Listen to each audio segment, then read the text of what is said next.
நான் உங்கள் அபிமான யோகாம்பால் சுந்தர். இன்றைக்கி இன்னொரு புது டிஷ் என்னதுன்னு கேட்டேன்னா பலாப்பழத்தை வச்சு பணியாரம்.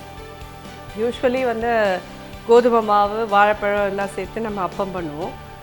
ஃபார் சேஞ்ச் பலாப்பழத்தை வச்சு பண்ணலாமேன்னு சொல்லி பண்ணியிருக்கேன். இது என்னென்னா பலாப்பழத்தை நல்லா குக்கரில் வச்சு வேக வச்சு அதை அரைச்சி ஸ்மாஷ் பண்ணி எடுத்து வச்சுருக்கேன். பல்பாக 100 கிராம் கிட்ட வெல்லத்தை நீங்கள் க்ளோஸ்அப்பில் வெல்லம் காமிச்சு அதை கரையை வச்சு வச்சுருக்கேன். இப்போது ஏன்னா ரொம்ப கொதிக்க நம்ம கலக்க முடியாது, கொஞ்சம் ஆறணுங்கிறதுக்கோசரம் தான். நம்ம இப்போ இது எல்லாத்தையும் ஒன்று ஒன்றா பவுலில் கலக்கலாம். பலாப்பழ பல்ப் இதில் போடுறேன்.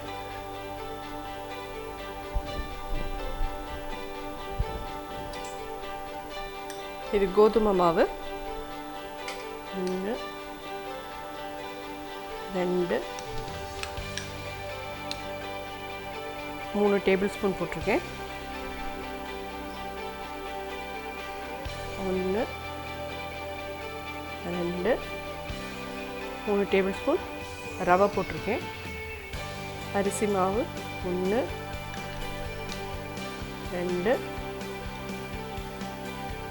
3 தேங்காய் துருவல் 1 2 3. இதுவும் எல்லாமே ஈக்குவல் இதுதான். ஏலக்காய் பொடி கொஞ்சம் போட்டுக்கிறேன். ஒரு பிஞ்ச் உப்பு, 1 ஸ்பூன் நெய். இதில் இந்த வெல்லம் இப்போ கொஞ்சம் ஆறி இருக்கு. இதை வடிகட்டி விட்டுறலாம்.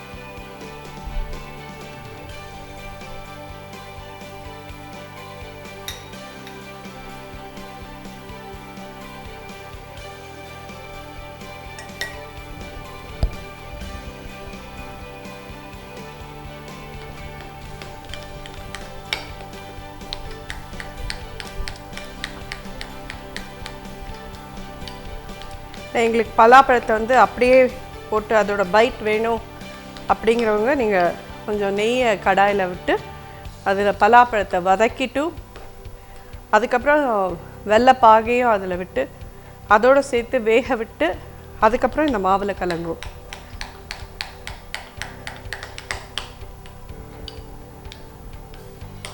ஸோ இது நல்லா கலக்கியாச்சு. இந்த ஸ்டேஜில் தான் இருக்கணும். அது இதை விட தண்ணியாக இருந்தால் ரொம்ப கஷ்டமாக இருக்கும். ஒரு கால் இதை விட தண்ணி ஆகிடுது அப்படி சொன்னேன்னா 1 ஸ்பூன் ரவா வேணால் ஆட் பண்ணிக்கோங்க. அப்படி இல்லை அரிசி மாவு வேணாலும் ஆட் பண்ணிக்கலாம். இது இல்லை அது ஏதான ஒன்று யூஸ் பண்ணிக்கோங்க. இப்போ அப்பக்காரையை வைக்கலாம்.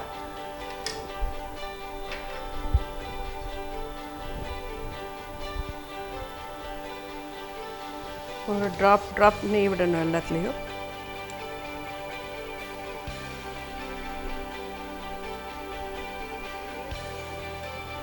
கொஞ்சம் காயணும்.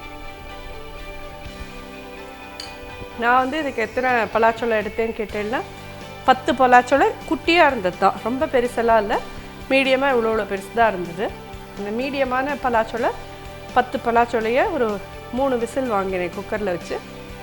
அதுக்கப்புறம் ப்ரெஷர் இறங்கின அப்புறமா அதை நல்லா மிக்சியில் போட்டு அரைச்சி பல்பாக்கி எடுத்து நம்ம ஜென்ரலி வாழைப்பழத்தில் பண்ணலாம், மாம்பழத்தில் கூட பண்ணலாம். இது அப்போது மாம்பழமும் இதே மாதிரி தான் பல்ப் எடுத்துகிட்டு பல்ப்போட கூட ரவா கோதுமை, சில பேர் மைதா வேணும்னாலும் ஆட் பண்ணிப்பா. உங்கள் சௌகரியம் எது வேணாலும் ஆட் பண்ணலாம். மாம்பழத்தில் பண்ணலாம், பலாப்பழத்தில் பண்ணலாம், வாழைப்பழத்தில் பண்ணலாம், எதில் வேணாலும் நீங்கள் உங்களுக்கு என்ன பழம் கிடைக்கிறதோ அதை போட்டு பண்ணலாம். ஸ்வீட்டாக ரொம்ப நல்லாயிருக்கும். இது எல்லாருக்குமே பிடிச்ச ஒரு இதுதான்.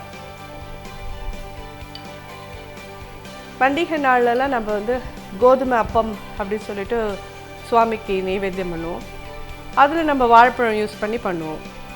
இது அதோட கூட கொஞ்சம் அடிஷ்னலாக ரவை ஆட் பண்ணியிருக்கோம். அதோட கூட பலாப்பழம் ஆட் பண்ணியிருக்கோம். இது காஞ்சிருக்கு.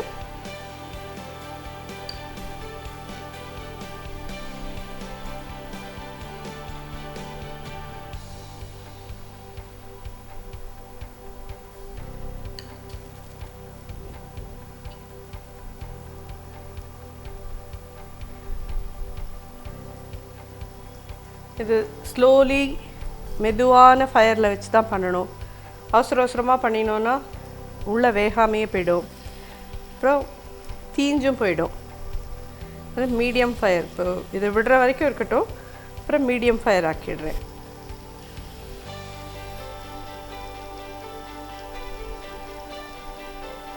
நிறைய நெய் இருக்குது, திருப்பி விட்டுட்டு வேணும்னா நம்ம விட்டுக்கலாம். இப்போ சுற்றிக்கு இதில் ஆயில் இருக்குது, பார்க்கலாம். இந்த அப்பக்காரையோட கூட இந்த மாதிரி ஒரு ஸ்டிக் கிடைக்கும் உங்களுக்கு, அதை வச்சு நீங்கள் திருப்பறதுக்கு பார்க்கணும். சம்டைம்ஸ் ஸ்பூனாலெல்லாம் திருப்பினோன்னா அது இதோட கோட்டிங்லாம் போயிடும் அண்ட் உடஞ்சி போயிடும், இது சரியாக வராது பணியாரம்.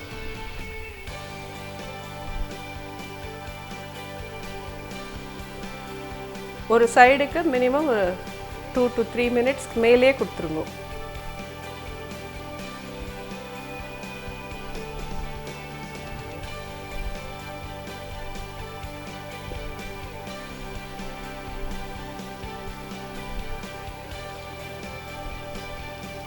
நான் கை வைக்கிறேனே, நீங்கள் வைக்காதீங்க. உங்களுக்கு எப்படி பண்ணணும்னு வேணால் நான் ஸ்பூனால் இது பண்ணி காமிக்கிறேன்.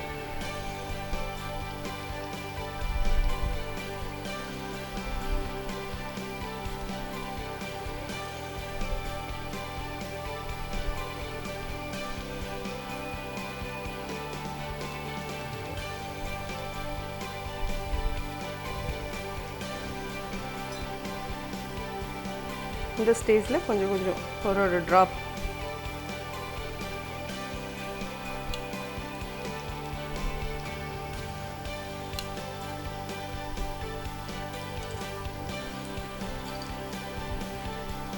நெய் ஒரு சைடுக்கு மட்டும் போகிறோம் அப்படின்னு நினைக்கிறவா இன்னொரு சைடுக்கு கொஞ்சம் எண்ணெய் வெட்டுக்கிறேன்லாம் வெட்டுக்கோங்க.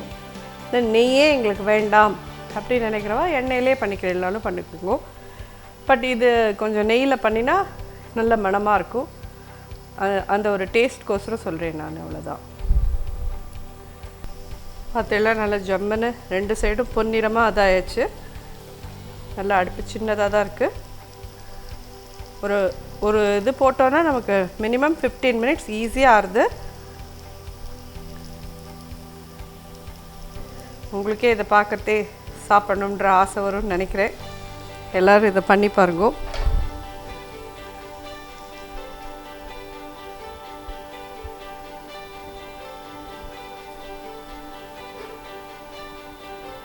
இது நல்லா ஜோராக ரெடி ஆகிடுது. இந்த பலாப்பழ பணியாரம் உங்கள் எல்லாருக்கும் பிடிக்கும்னு நினைக்கிறேன். நீங்களும் இதெல்லாம் வீட்டில் பண்ணி பார்த்து உங்கள் குழந்தைங்க எல்லாருக்கும் அக்கம் பக்கத்தில் இருக்கிறவங்களுக்கெல்லாம் கொடுத்து அவளோட ஃபீட்பேக்லாம் நீங்கள் வாங்கிக்கோங்க. ஏன்னா எல்லாருக்குமே இது பலாப்பழம்ன்றது நிறைய பேருக்கு ஒரு பிடிச்ச ஒரு சமாச்சாரம். அதில் இப்படி கூட பண்ணலாமான்னு எல்லோரும் ஆச்சரியமாக கேட்பாங்க உங்கள்கிட்ட.